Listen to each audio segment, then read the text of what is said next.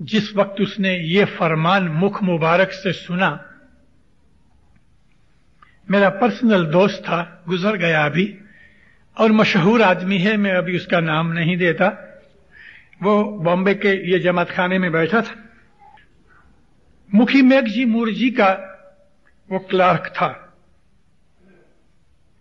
میگھ جی مکھی گزر چکے تھے، 1932 میں مکھی میگھ جی مورجی گزر گئے، وہ بامبے کے چیف جماعت خانے کے درخانے کے مکھی تھے، اور جس آدمی کا میں ذکر کرتا ہوں یہ ان کا کلارک تھا، اور میگھ جی مکھی کی جو بلڈنگیں تھیں ان کا کرایہ اگرانے کے لیے یہ کام سونپا ہوا تھا اس کو۔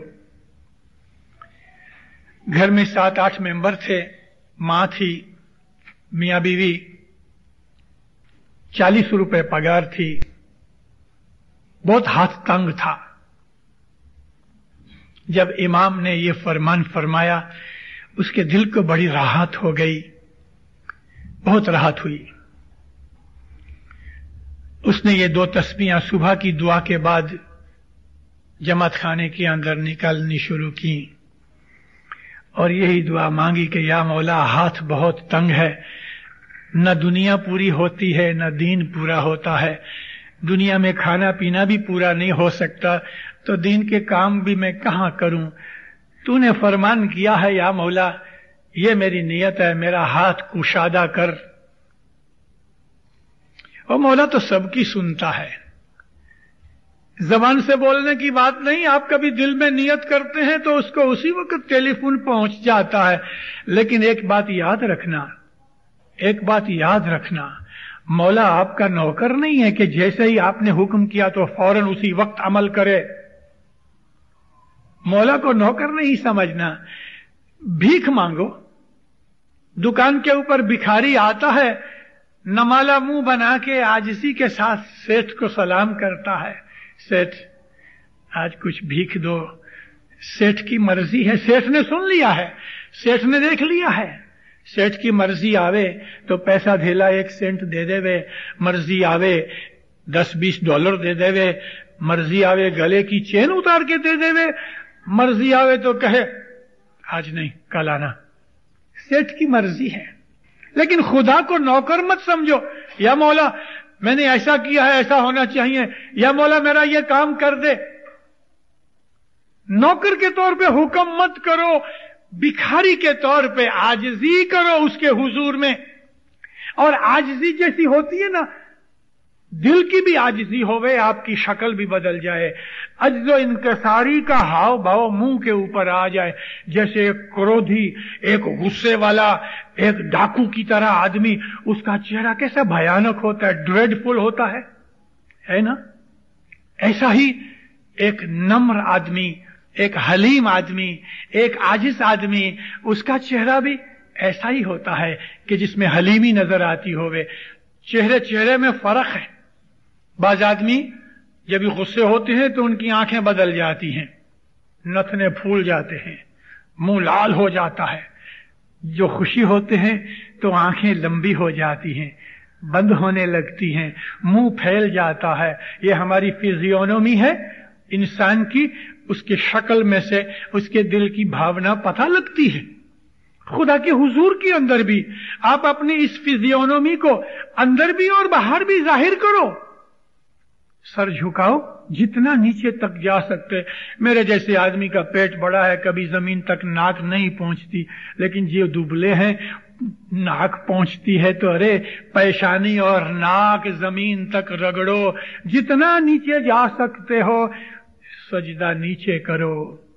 دعا کرانی ہے تو جھک جاؤ، 2 ہاتھ جوڑو، اپنے آپ کو حلیم سمجھو، عجز و انکساری ظاہر کرو۔